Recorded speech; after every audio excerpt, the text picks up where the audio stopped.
자, 스프링 부트 IO에 접속을 합니다. 먼저 스프링 부트 애플리케이션 만들기 위해서 스타트 스프링 부트 IO에 접속을 합니다. 자, 기본적으로 우리가 스프링 부트의 틀을 생성하는 도구입니다. 이 도구가 스프링 IO, 스타트 스프링 IO에 들어가서 프로젝트의 빌드 시스템을 메이븐으로 할 것인지 그래들로 할 것인지 우리가 정할 수가 있습니다. 자, 우리 기본인 메이븐 프로젝트로 빌드를 하고요. 그다음에 언어는 자바 랭귀지로 선언을 했습니다. 우리가 자바 플랫폼이 다양한 그 컴파일 가능한 언어들을 갖고 있는데 그 중에서 자바 기본 언어를 선택을 했고요. 그리고 스프링 부트 버전은 기본으로 선택된 버전을 사용을 하겠습니다. 자, 그룹명, 아티팩트명, 이름 이렇게 있는데 그룹명을 적당히 바꾸실 수 있고 아티팩트를 예를 들면 뭐 주문 이런 식으로 바꿔볼까요? 오더 이런 식으로 바꿔보고요. 디스크립션 놔두고 그럼 패키지 네임이 이 그룹명을 기반으로 해서 자바 패키지가 생성되는 것을 알 수가 있습니다. 패키징을 우리가 자르 혹은 와르로 할 수 있는데 우리는 그 컴파일과 동시에 곧바로 실행 가능한 웹서버가 내장된 스프링 부트 애플리케이션으로 컴파일을 할 거기 때문에 자르를 선택을 해줬습니다. 디펜던시로 우리가 한 3가지 정도를 넣을 건데요. 먼저 우리가 사용할 데이터베이스를 기본 내장 데이터베이스를 사용할 겁니다. 그래서 H2 데이터베이스를 선택을 해주고요. 엔터. 그 다음 다시 애드를 하기를 리파지토리 패턴을 사용을 할 겁니다. 그래서 REST 리파지토리스라고 하는 스프링의 REST 리파지토리 API를 사용을 하고요. 그리고 세 번째 기본적으로 JPA 스프링 데이터 JPA 정도를 넣어주겠습니다. 이렇게 3개 정도의 디펜던시를 우리가 추가를 하고 익스플로러를 눌러보면 기본으로 생성된 틀을 확인을 하실 수가 있습니다. 보시면은 여기에 form.xml이다라고 하는 거는 그 이 생성된 이 애플리케이션이 메이븐 프로젝트라고 하는 것을 알 수가 있습니다. 그래서 메이븐 프로젝트에 지금 페어런트로 스프링 부트 애플리케이션의 기본 틀을 갖추고 있고 거기에 디펜던시로 이러한 JPA 그리고 데이터 레스트 그리고 H2 데이터베이스 우리가 선택한 그 3개의 디펜던시가 추가된 것을 확인할 수가 있고 추가적으로 테스팅을 위한 테스트 디펜던시까지 추가된 것을 확인할 수 있습니다. 그렇죠? 그리고 소스 코드를 한번 볼까요? src 폴더를 열어보면은 기본적으로 파일이 구현체 파일이 하나밖에 없습니다. 여기 하나 있죠. 그래서 여기 나온 것처럼 order application이라고 하는 자바 파일이 하나만 있죠. 그래서 여기 보면은 10번 라인에 보면은 스프링 애플리케이션의 run을 통해서 실행하고 있다는 것을 알 수가 있습니다. 그리고 설정 파일이 application properties 파일 하나밖에 없습니다. 내용은 비어 있네요. 자, 이것만으로도 애플리케이션 돌아간다는 거죠. 자, 보면 파일 관련된 프로그램과 관련된 파일은 이렇게 3개밖에 없습니다. 프로그램 실행과 관련된 것은 form.xml, 그다음에 order application java, 그다음에 application properties 이 파일밖에 없고요. 테스팅을 위한 테스팅 틀만 있습니다. 이렇게 테스트를 작성할 수 있는 틀. 이 정도만으로 애플리케이션이 동작한다는 거죠.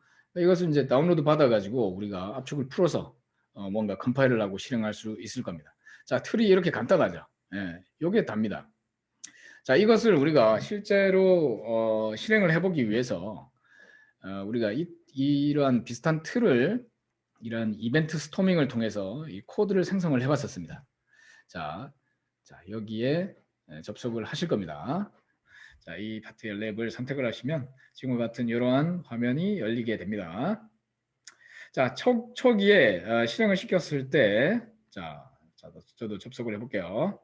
자, 여기서 이제 우리가 실습을 해볼 겁니다. 자, 초기에 접속을 하시면 포크라고 하는 팝업이 다이얼로그가 열리게 되는데 이것은 나중에 이 모델을 편집을 할 때는 필요합니다. 지금 우리 모델을 바꿈 없이 곧바로 그냥 실험만 해볼 거기 때문에 클로즈 하시면 되겠습니다. 자, 그럼 이런 상태가 됐죠. 왼쪽에 지문이 보이고요. 오른편에 이벤트 스토밍이 보입니다. 우리가 모놀리스라고 하는 단일 마이크로 서비스 하나만 지금 생성되어 있는 것을 알 수가 있습니다. 기본적으로. 자, 여기 보면은 주문이라고 하는 어그리거트와 인벤토리라고 하는 2개의 어그리거트, 크게 2개의 데이터베이스가 있는 것을 알 수가 있고 사용자는 고객과 매니저가 2가지 일을 할 수가 있네요. 주문을 요청할 수 있고 그리고 새로운 상품을 추가할 수 있는 이 2개의 기본적인 API를 갖춘 두 개의 API를 갖춘 한 덩어리의 애플리케이션입니다. 즉 주문에 대해서 재고량을 관리하는 것이 하나의 단일 시스템 내에 들어있는 모놀리스 마이크로 서비스입니다. 모놀리스가 그러니까 마이크로 서비스가 한 개만 있으면 모놀리스죠. 하나 이상이 생기면 마이크로 서비스가 되는 거죠. 잘게 쪼개져 있으면. 지금은 이제 덩어리체 이렇게 하나의 서비스입니다. 그냥 이것도 스프링 부트로 우리가 생성이 된 것을 우리가 코드에서 한번 확인해 보죠. 코드를 클릭을 해서 보게 되면 자 모놀리스 이 하나만 일단 선택을 했을 때 하나만 튀어나오죠. 스프링 부트 애플리케이션도 되어 있고 소스 코드를 보면 이렇게 자바의 패키지 명으로 이렇게 되어 있고요. 모놀리스 애플리케이션에서 앞서 본 것처럼 스프링 애플리케이션이 되기 위한 기본적인 틀이 이렇게 포함이 되어 있습니다. 그렇죠? 여기 메인 애플리케이션 들어있고 스프링 부트 런 해서 이렇게 하면 이 자체가 자바 애플리케이션을 그 톰캣에다가 띄워서 실행하는 그 구조가 됩니다. 자 그렇게 돼 있고 소스 폼.xml을 보면 폼.xml에 조금 더 추가되어 있습니다. 우리가 라이브러리들을 데이터 레스트 JPA 그 다음에 하티우스 API도 우리가 필요하고 H2DB를 쓸 겁니다. 그 다음에 롬복이라고 하는 라이브러리를 쓸 겁니다. 롬복을 통해 가지고 뭔가 세터 게터를 대신 생성을 해줄 거고요. 페인 클라이언트라고 하는 걸 통해 가지고 프록시를 가지고 REST API를 호출할 수 있는 걸 만들 겁니다. 그 다음에 슬루스라고 하는 걸 통해 가지고 분산 추적을 할 수 있는 라이브러리가 포함되어 있고요. 그 다음에 카프카로 연결할 수 있는 카프카 클라우드 스트림즈 라이브러리가 포함되어 있고요. 액추에이터라고 해서 여러 가지 헬스 체크를 할 수 있는 그러니까 마이크로 서비스의 헬스 체크를 할 수 있는 라이브러리가 포함되어 있고요. 그 다음에 테스트가 포함되어 있고요. 테스팅을 위한 큐컴버 단위 테스트를 위한 테스팅 라이브러리가 포함되어 있네요. 딱 여기까지입니다. 여기까지. 자, 대략 앞서 기본적으로 스프링 클라우드, 스프링 부트가 가지고 있는 라이브러리들의 기본 패키지가 이 정도 된다고 보시면 되겠어요. 그 정도를 갖고 왔고 소스 src 폴더를 열어보면은 우리가 여러 폴더가 생성이 돼서 보이는데 첫 번째 도메인이라고 하는 패키지에 보면 우리가 자바에 필요한 그 기본 이 오더 어그리거트와 인벤토리 어그리거트에 대한 구현체가 보이고요. 그 다음에 이벤트 이 오더 플레이스라고 하는 이벤트가 보이고요. 주문에 대한 처리를 위한 오더 인벤토리가 보입니다. 그죠? 인벤토리가 아니라 리파지토리가 보입니다. 이 리파지토리에 의해서 동적으로 주문 마이크로 서비스가 생성이 됩니다. 자, 인프라 폴더에 보면은 관련된 여러 가지 인프라 관련된 코드가 보이는데 abstract 이벤트라고 하는 거는 카프카를 통해서 이벤트를 퍼블리시할 수 있는 코드들이 보이고요. 그다음에 오더 컨트롤러는 관련된 그 RESTful API가 추가적인 게 있다면은 컨트롤러로 생성이 되게 됩니다. 인벤토리 컨트롤러도 보이고요. 자, 이 컨트롤러는 각 어그리거트당 하나씩 생성이 되는 것을 알 수가 있습니다. 이 컨트롤러는 그리고 하티우스 프로세서도 보이고요. 자, 하티우스 API로 엔터티가 확장이 될 때는 쓰이는데 지금은 어떤 구현도 없는 상태입니다. 그냥. 그다음에 팔러시 핸들러는 외부에서 이벤트가 왔을 때 그것을 수신해서 뭔가 처리하는 그 껍질만 포함이 되어 있고요. 실제 코드는 없습니다. 그다음에 컨피규레이션을 보니까 카프카를 위한 카프카 프로세서라고 하는 스프링 클라우드 스트림을 통해 가지고 이벤트를 수발신할 수 있는 뭔가의 인터페이스가 여기 제공이 되고요. 이 인터페이스는 인터페이스가 해주는 것은 일종의 팩토리인데 인바운드 토픽과 아웃바운드 토픽이라고 하는 팩토리를 생성을 할 수 있게 되어 있는 인터페이스고 이 실제 이 팩토리, 실제 이 톱 채널들을 생성하는 일은 뭔가 뒷단에서 스프링 클라우드 스트림이라고 하는 라이브러리가 이것을 구현을 해줄 것임을 암시하고 있습니다. 그래서 우리는 직접 구현하는 거 없이 이렇게만 선언해 주는 것으로 카프카의 카프카의 채널을 얻어낼 수가 있고 그 채널을 기반으로 해서 여기 앱스트랙 이벤트에서 뭔가 카프카 퍼블리시를 할 수 있다는 것을 알 수가 있고요. 그 다음에 설정을 보면 설정이 이제 복잡해 보이는데 먼저 서버 포트 해가지고 지금 포트 넘버를 8080 포트를 사용하고 있고 애플리케이션의 이름 모놀리스로 줬고요. 여기 하이픈 3개가 들어있는데 하이픈이 의미하는 것은 이 문서 한 덩어리씩 쪼개고 있는 겁니다. 그래서 여기 프로파일을 여러 개로 나눌 수가 있는데 얘는 디폴트 프로파일로 그러니까 여기 디폴트라고 써놨지만 여기 전역으로 먹히는 기본 값입니다. 베이직 값이고 여기에 이제 디폴트라고 되어 있는 프로파일에다가 우리가 JPA 속성, 그 다음에 클라우드 스트림즈의 카프카로 바인딩을 시킨 것을 알 수가 있고, 카프카 서버를 쓰겠다라고 하는 거죠. 클라우드 스트림의 라이브러리로는 실제 바인딩은. 그래서 어떤 이벤트 인과 아웃이 여기 보입니다. 그래서 어떻게 어디에 토픽으로 연결을 할 건지 이런 것들이 나오고요. 그죠? 그런 다음에 이 디폴트 프로파일은 포트 넘버를 8081번을 쓸 수 있다라고 설정이 되고요. 그 다음에 도커 프로파일, 실제로 클라우드 위에다가 배포를 됐을 때는 도커 프로파일로 실행이 될 것이다. 뭐 이런 식의 설정이 있습니다. 이 설정에 대해서는 세부적으로 다시 설명을 드리겠습니다. 자, 우리가 살펴보고자 하는 것은 이렇게 단순화된 모델도 있지만 뭔가 설정이 복잡하게 되고 클라우드 플랫폼하고 뭐 그 이벤트 플랫폼하고 연결이 되기 위해서 뭐 여러 가지 기능을 위해서는 설정이 좀 많이 추가되는구나, 그런 것을 여기서 알 수가 있습니다. 그죠? 자, 그러면 이 설정을 가지고 우리가 실행을 한번 해볼게요. 실행을 해보기 위해서, 실습을 해보기 위해서 이 코드를 이렇게 우리가 눌렀고, 코드에 마우스를 올리시면 프로젝트 아이디 이게 열리죠. 자, 이걸 클릭을 하세요.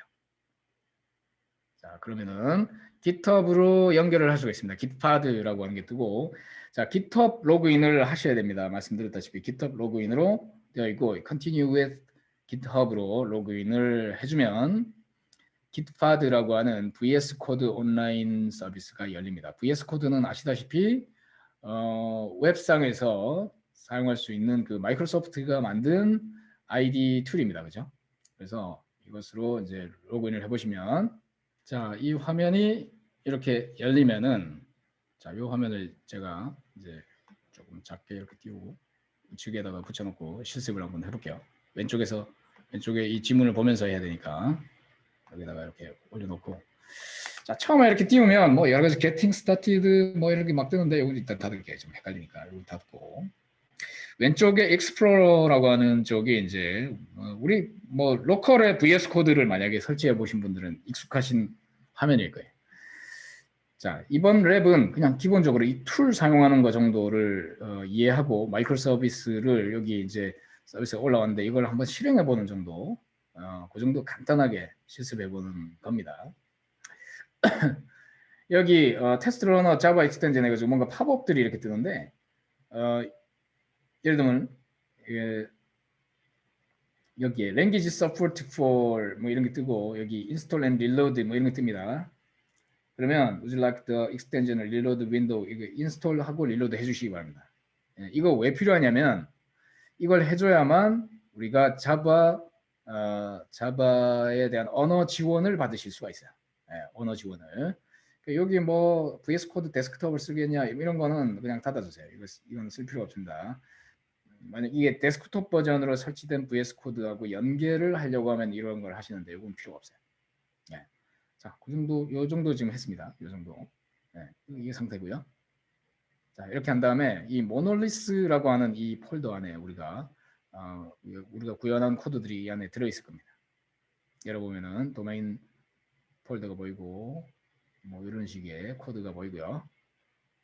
자, 이미 구현이 되어 있는 겁니다. 모놀리스로 구현을 우리가 시켜놓은 건데 이걸 어떻게 실행하고 테스트하는지를 한번 해보려고 그래요.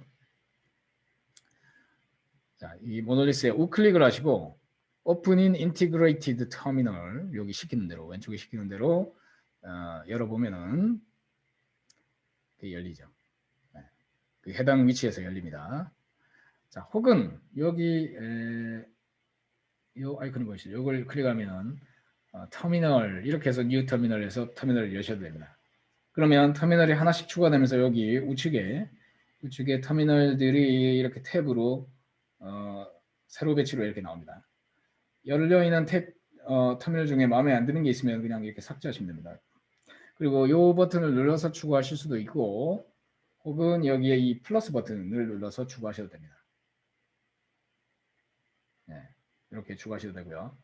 이 창에서 뭔가 더 옆으로 같이 띄워놓고 보고 싶다 그러면은 스플릿을 하셔도 됩니다. 그럼 이렇게 양쪽으로 볼 수가 있습니다. 양쪽으로 이렇게 열리죠. 그러면 이게 닫으면 다시 합쳐지죠. 뭐 이렇게 좀 갖고 놀아보시고요.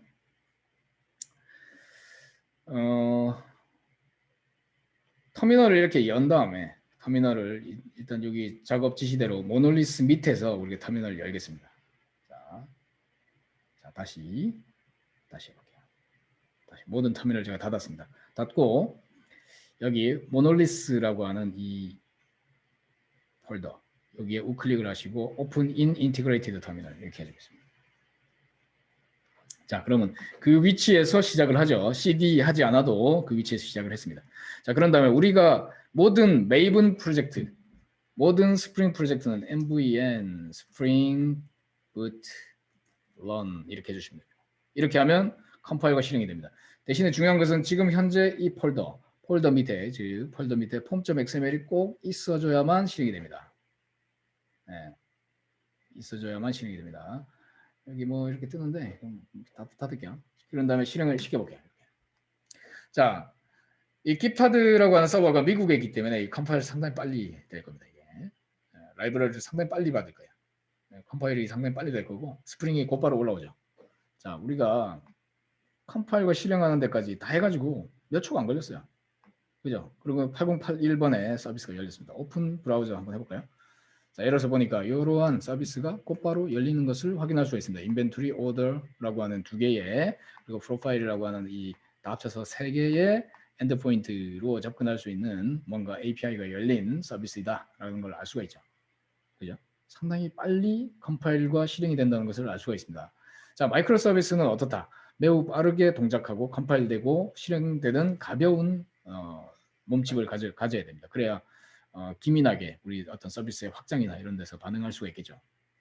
자, 이렇게 한번 실행을 통해서 이렇게 화면이 나오셨으면 이것을 보셨으면 성공한 겁니다.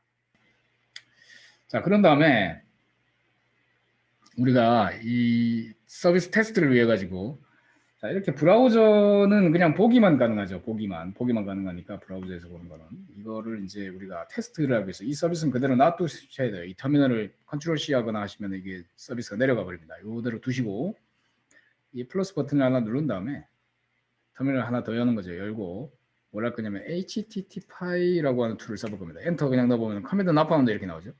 자, 이걸 설치를 먼저 할 겁니다. 이 HTTP라고 하는 툴은 커맨드 라인에서 뭔가 명령을 실행할 수 있는 툴이에요. 이 툴을 설치하기 위해서 여기 나와 있는 것처럼 이 pip install http 이걸 먼저 할 겁니다. 이거를 가지고 먼저 설치를 해주셔야 돼요. 자, 이렇게 설치를 할 겁니다. 자, 이게 매번 할 수 있어요. 매번 pip 그냥 외우시기 바랍니다. 이게 매번 좀 벌어질 수 있는데 http 툴을 설치를 하고 그 다음에 이 명령을 넣을 겁니다. http post localhost 8081에 inventories 1 자, 이건 뭐냐면 재고량을 하나 등록을 한 겁니다. 1번 아이디의 상품의 재고량은 10개다 라고 하는 걸 포스트로 보내는 그런 명령입니다. 여기다가 한번 넣어볼게요. 자, 이렇게 명령을 보내고 났더니 어떻게 됩니까? 포스트가 잘 됐고 자, 201 코드가 떨어지면서 포스팅이 잘 되면 이렇게 떨어집니다. 떨어지고 스톱 재고량이 10개 이렇게 되면 제대로 된 겁니다. 그죠? 이렇게. 자, 이렇게 재고량이 등록이 됐어요. 그런 다음에 주문을 한 건을 해볼게요. 자, 여기까지 했더라고 주문 한 건을 해볼게요. 주문 한 건을 또 해보겠습니다. 자, 주문을 1번 상품에 대해서 3개를 주문한 겁니다. TV, 프로덕트 1번, ID 1번에 대해서 QTY 3. 자, 말씀드렸다시피 아까 설명 때 드린 것처럼 이 키앤밸류 값, 그러니까 지금 프로덕트 ID 1에 프로덕트 네임 TV QTY 3이라고 하는 이 값을 제이슨 덩어리로 이렇게 만들어가지고 제이슨 덩어리로 만들어서 서버로 포스팅하는 역할을 합니다. 이 HTTP 명령이. 그럼 여기 프로덕트 네임 같은 경우에 무시됐죠. 이게 자기 필드에 없으니까 그냥 무시됐습니다. 알아서 무시하고요. 그렇게 여기서 프로덕트 아이디와 QTY만 입력을 잘 받아서 이렇게 처리가 된 것을 알 수가 있습니다. 그리고 여기에 링크스에서 자기 자신의 그 데이터에다가 자기 자신의 주소가 발급된 걸 알 수가 있습니다. 여기 셀프 링크를 보면은 자, 이 localhost 8081 orders 1이라고 하는 이것이 자기의 주소가 됩니다. 그래서 http 해가지고 get 이런 식으로 해서 URL을 넣어보면은 저 값을 얘가 get을 해보게 되는데, 자, 우리가 이 여러 가지 동일하게 get을 생략해도 그냥 이 주소만 들어있으면 get으로 인식을 합니다. 그래서 자기 값이 튀어나오고요. 그 다음에 앞부분에 HTTP localhost 이걸 그냥 생략을 해도 됩니다. 그리고 이 더블 쿼테이션도 생략을 해도 됩니다. 최소로 했을 때 이렇게 하시면 됩니다. localhost가 생략이 되는 겁니다. 알아서 이렇게만 호출을 해도 같은 동일한 get 호출이 되겠습니다.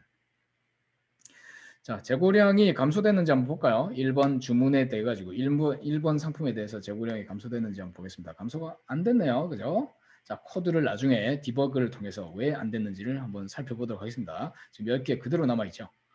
3개를 주문했으니까 7개가 돼야 되는데 아까 처음에 10개를 넣었으니까 왜 10개로 남아있지? 나중에 디버그를 어떤 식으로 하는지 한번 보겠습니다. 디버깅. 자, 그런 다음에 주문된 상품에 대한 뭔가 그 주문 내역도 변경할 수 있네요. QTY를 10개로 한번 바꿔볼까요? 주문량을 패치, 아까 패치라고 하는 명령도 쓸 수 있습니다.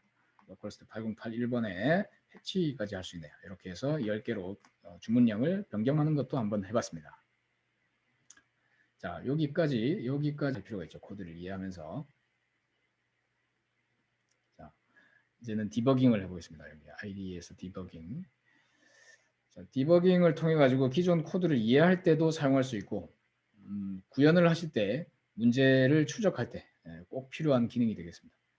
자, 디버깅을 하기 위한 준비는 이 소스 코드를 일단 열어야 됩니다. 열어서 메인에 보면은 자바 이렇게 돼 있죠.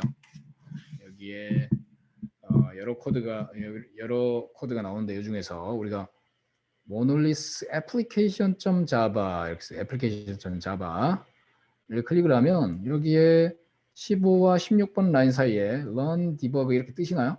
자, 이런 게 보일 겁니다. 자, 이 디버그라고 하는 이 버튼을 클릭하면 디버깅이 됩니다.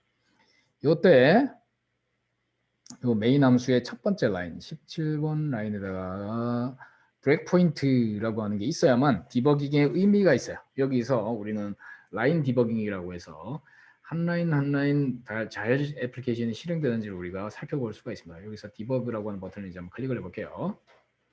자, 그러면은 여기에 나오는 것처럼 이런 뭔가 컨트롤 패널 같은 게 여기 튀어나오고요. 컨트롤 같은 조그마한 탭 버튼 툴바 같은 게 이렇게 나오고 여기 밑에 하단이 오렌지색으로 바뀝니다. 여기 이제 디버깅 모드로 변환됐다라고 한 뜻이고 여기 왼쪽 편이 뭔가로 바뀝니다. 이렇게 변수 값들을 보여주고 여기에 콜 스택 해가지고 여러 가지 정보들을 이렇게 막 보여주고 있네요.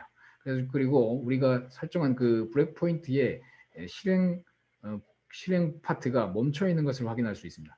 자, 이 이야기는 여기에 잘 애플리케이션 그 프로그램이 잘 진입했다라고 하는 뜻입니다. 프로그램 실행 지점이. 그래서 여기 위에 이 툴바 부분을 보시면 이게 재시작 버튼이고요. 리스타트. 이게 멈춤입니다.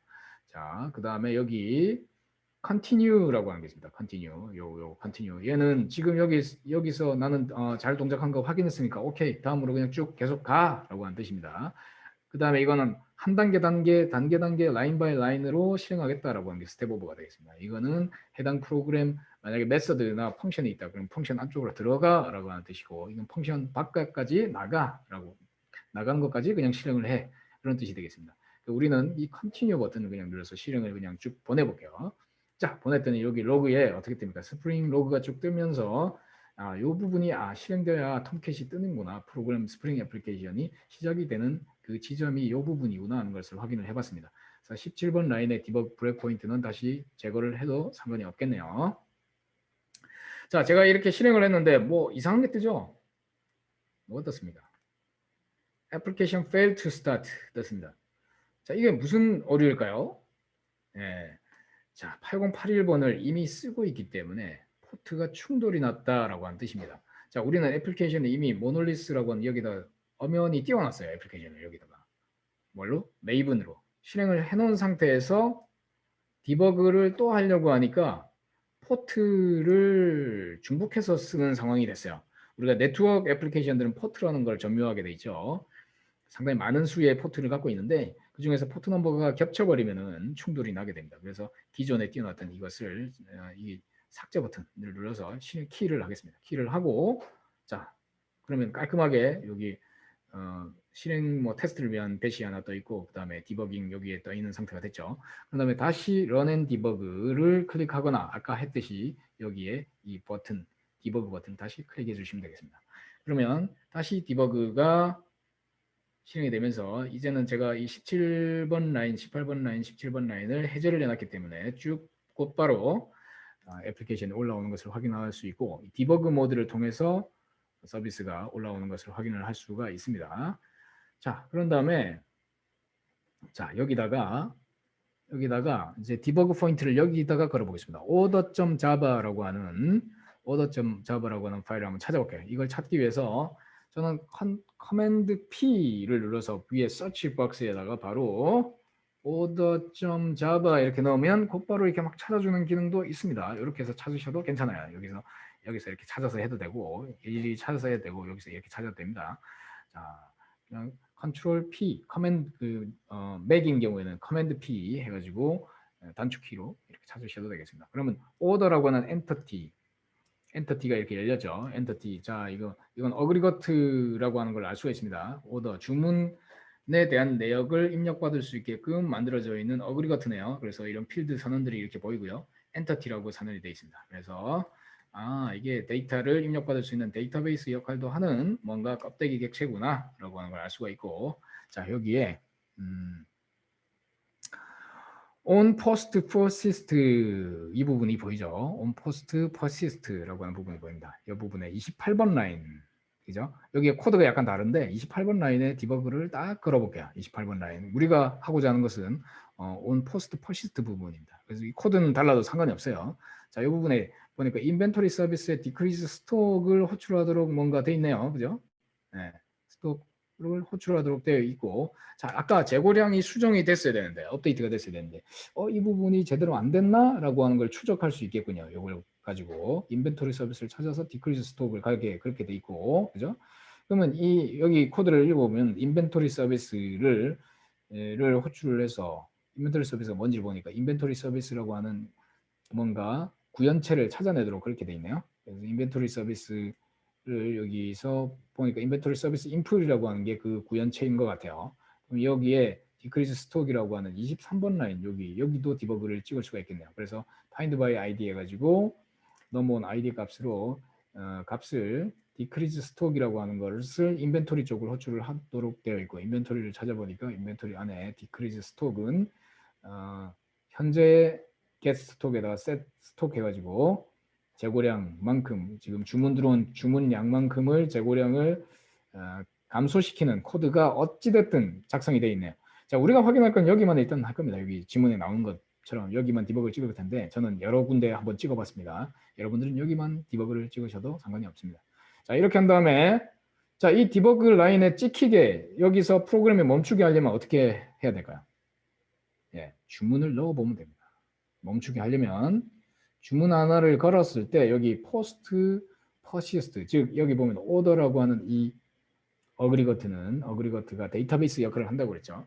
이 데이터베이스 역할을 하기 때문에 얘가 on post persist 부분이 언제 호출이 되냐 order라고 하는 여기에 데이터가 한 건이 저장이 되면 자 이게 그냥 틀입니다. 이 틀에 저장이 된 후에 라이프 사이클이 여기에 감지가 되게 된다는 거죠. 그래서 여기 보면은 order repository라고 하는 이 인터페이스에 의해서 주문의 API가 여기서 자동으로 생성이 됩니다. 그죠? 자, 제가 말씀드렸다시피 order repository라고 하는 것에 의해 가지고 자동으로 뭔가 이 뒷단에 뭔가 생성이 된다고 그랬어요. 스프링에서 뭔가 생성을 해준다고 그랬습니다. 우리는 구현을 안 했지만 뭔가 데이터베이스 처리를 해준다는 거죠. 알아서. 그래서 그것의 결과가 저장이 잘 되고 나면 이 order.java에 이 post persist라고 하는 여기가 callback 되게 됩니다. 이 부분이 228번 라인이. 그래서 주문을 한번 해보죠. 자, 설명이 너무 기네요. 자, 설명이 너무 길고 자, 이 부분이죠. 이 부분이 주문 스크립트입니다. 스크립트를 한번 여기다가 다시 붙여 넣어 보겠습니다. 자, 주문을 딱 걸었더니 오류가 그냥 났어요. 인터널 서버 에러. 자, 스테이터스 이렇게 났는데 자, 주문 인터넷 서버 에러가 났는데 여기 보니까 프리퍼시스트의 체크 어베일러빌리티 여기가 먼저 걸린 것 같아요. 제가 보니까 포스트를 다시 한번 보내볼게요. 자, 여기가 먼저 걸렸죠. 먼저 걸려서 체크 어베일러빌리티 프리퍼시스트에도 걸리네요. 여기 보면은 인벤토리 서비스에 get 인벤토리 해가지고 지금 현재 우리가 구매하고자 하는 양보다 작으면 지금 현재 스톡이 현재 재고량이 더 작으면 그러면 아웃 오브 스톡이라고는 오류를 내도록 그렇게 돼 있어요. 지금 코드가. 그죠? 자, 아웃 오브 스톡을 내는지를 한번 볼게요. 그러면 여기 스텝 오버 해가지고 다음으로 넘어갔더니 에러 해가지고 런타임 익셉션에서 이렇게 뭔가 이 익셉션이 이렇게 떨어졌죠. 인보케이션 타겟 익셉션 해가지고 뭐 이렇게 떨어지는데 여기를 그냥 쭉 그냥 보내볼게요. 보내보고 로그를 보면은 로그를 인터넷 서버 오류 떨어지지만 로그를 여기 디버그 요쪽 탭을 눌러가지고 보니까 아웃 오브 스톡일 거야. 재고량이 없다라고 지금 뜬 것 같아요. 재고 no value present. 다른 오류가 떴네요. no value present. 자 여기 자 요걸 먼저 등록을 해야 되네요. 인벤토리를 먼저 등록을 해야 됩니다. 자, 해당 재고 인벤토리가 없기 때문에 발생한 거네요. 그래서 이 부분을 먼저 넣어줄게요. 인벤토리 10개, 스톡 10개짜리 먼저 넣어줬고 그 다음에 다시 주문을 해볼게요. 자, 순서가 제가 점프를 해서 왜냐하면 서버를 내렸다 올렸기 때문에 데이터가 다 초기화된 상태입니다. 이 H2DB는 그냥 테스트용 데이터베이스이기 때문에 자 이제 좀 약간 어렵죠. 여기를 다시 넣고 그 다음에 다시 주문 한 건을 다시 해볼게요. 자 이번에는 어디로 걸리냐? 체크 어베일러빌리티는 아마 스킵이 될 거예요. 문제없이 컨티뉴 보냈더니 자 여기를 이제 다시 들어왔어요. 28번 라인 우리가 원래 디버그를 찍었던 자 여기로 이제 타고 들어왔습니다. 그래서 지금 프로덕트 아이디 지금 어떤 상품 정보에 대해서 하려고 하는지를 보겠죠. 그래서 여기를 제가 선택을 해서 우클릭을 해서 우클릭을 해서 곧바로 watch를 여기 evaluate in 혹은 add to watch를 클릭을 하니까 1번이라고 하는 값이다. 그래서 이 1번이라는 하는 값에다가 decrease stock command를 보내겠다라고 한 거죠. decrease stock command. 그래서 QTY만큼 지금 현재 주문량만큼 여기를 또 우클릭해서 add to watch 해볼게요. 그러면은 3이라고 하는 값으로 지금 1번 제품에 대해서 3이라고 하는 값으로 이 decrease 스톡을 호출을 한 겁니다. 그러면 여기에 실제 객체를 찾아 들어가겠죠. 그걸 찾아 들어가려면 이걸 눌러도 되는데 여기에 이 함수들이 너무 많기 때문에 어디로 들어갈지 모르니까 우리는 그냥 continue로 보내볼게요. 보내니까 제가 decrease 스톡이라고 하는 실제 구현체 쪽으로 차고 들어왔어요. 그래서 if present 만약에 있으면 해당 재고 아이디에 대해서 여기 아이디는 1번 상품에 대해 가지고 있으면 그것이 여기 밑에 하단으로 들어올 거니까 다시 continue로 보내볼게요. 그랬더니 여기 들어왔어요. 그랬더니 decrease stock command라고 하는 거를 여기다가 받았는데 decrease stock이라고 하는 이 메서드로 다시 들어가게 돼 있죠. 자, 다시 또 들어가 볼게요. go. 해보면 decrease stock으로 어느 쪽으로 들어왔어요. 그래서 get stock 지금 현재 재고량을 여기서 한번 확인을 할게요. 먼저 to watch 해가지고 지금 10입니다. 10이라는 값이고 이 지금 여기에서 줄이려고 하는 이 값까지 다 합쳐가지고 볼게요. 자, 여기까지를 evaluate를 해보면은 to watch 해보니까 두 개의 뺀 값이 7, 그죠? 7로 줄어져 있어야 된다는 거예요. 그런 다음에 set 스톡 했기 때문에 자, set 스톡까지 됐어요. 그래서 이걸 밖으로 빠져나가 볼게요. 밖으로 빠져나가면 여기로 왔고 지금 인벤토리 지금 현재 이 재고량은 아이디는 1번 재고량에 대해서 스톡을 7로 줄여서 저장을 하겠다라고 하는 것까지 잘 돼 있네요. 그죠? 자, 밖으로 완전히 빠져나갈게요. 자, 그런데 왜 재고량이 줄어들지 않았을까요? 그죠? 자, 이게 뭐 트랜잭션 이슈가 좀 있는 것 같아요. 지금 제가 볼 때는 로직은 문제가 하나도 없어요. 자, 이렇게 한 다음에 인벤토리 부분을 다시 조회를 해보면 원래 7로 줄어져 있어야 되겠죠. 808 1번의 인벤토리를. 자, 봤더니 스톡이 여전히 10개예요. 이거는 뭔가 트랜잭션이 제대로 묶이지 않은 것 같습니다. 그래서 이 부분은 지금 이렇게 일단 인벤토리 서비스 인풀이라고 하는 쪽에 뭔가 이 재고량이 수정 안 된 것은 나중에 확인을 좀 해봐야 될 것 같아요. 이건 모놀리스 때 되어 있는데 뭔가 프로그램에 문제는 있는 거죠. 자, 이거를 이제 마이크로 서비스를 일단 분리를 할 겁니다. 자, 요 문제를 해결하는 게 지금 우리 목적은 아니니까 요거는 그냥 스킵을 할게요. 네, 왜냐하면 이거는 이 프로그램에 대한 디버깅을 하는 것에 목적을 지금 두고 있습니다. 디버깅만 이렇게 했습니다. 자, 디버깅을 어느 정도 이렇게 하신 다음에 디버거 모드로 이렇게 왓치와 콜 스택, 이게 이 브레이크 포인트가 보이는 것까지를 한번 실습을 해보시겠습니다. 자, 우리가 이어서 오더 어그리거트를 한번 확장을 해보는 걸 이제 해볼게요. 어그리거트에 필드를 하나를 추가하려고 합니다. 지금 필드가 여기 보면은 이 어드레스라고 하는 게 지금 없어요. 지금 여기 소스 코드에도 보면은 어드레스라고 하는 게 없는데, 자, 이게 지금 우리가 엔터티에다가 엔터티가 지금 ID, 프로덕트 ID, PTY 이렇게 있는데 여기다가 우리가 어드레스라는 걸 추가하려면 어떻게 해야 되냐? 그냥 이렇게 추가하면 됩니다. 이렇게. 네. private string 어드레스 이런 걸 한번 넣어 보실게요. 그냥. 자, 우리 밑에 건 안 해도 돼요. 세터 게터가 우리가 이 데이터 럼복을 쓰고 있거든요. 럼복이 없는 경우에는 요거 세터 게터 밑에 요거까지 만들어줘야 됩니다. 요거까지. 근데 우리는 그냥 어드레스 요것만 추가하시면 돼요. 이렇게 이것만 추가하시면 됩니다. 요것만. 자, 그런 다음에 이 오더 서비스를 내렸다 올려볼게요. 자, 디버그를 그냥 닫아버리고 다시 디버거로 실행을 해보면은, 디버거로 실행을 해도 되고 그냥 실행해도 되겠죠. 그냥 메이븐 가지고 해도 될 것 같습니다. 메이븐으로 그냥 다시 해볼까요? 여기를 우클릭을 해서 메이븐이 편하니까. 자, 디버그를 굳이 지금 걸 건 없으니까 스프링 부트 런 그냥 해볼게요. 자, 이걸 그냥 열고 아까 위에서 하듯이 다시 새로 기동을 해줘야 됩니다. 꼭. 자, 그런 다음에 이제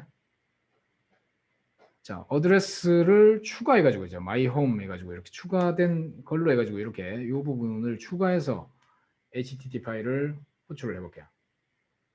자, 여기다가서 HTTP 파일로 자, 호출을 했더니 오류가 또 났죠. 이 오류가 나는 이유는 인벤토리를 추가를 해줘야 됩니다. 인벤토리 재고량이 있어야 되죠. 다시 인벤토리를 추가를 해주고 다시 어드레스 마이 홈 해줄게요. 했더니 어떻게 됩니까? 이 부분이 추가가 됐죠. 어드레스. 자, 여기까지 이제 해보시겠습니다.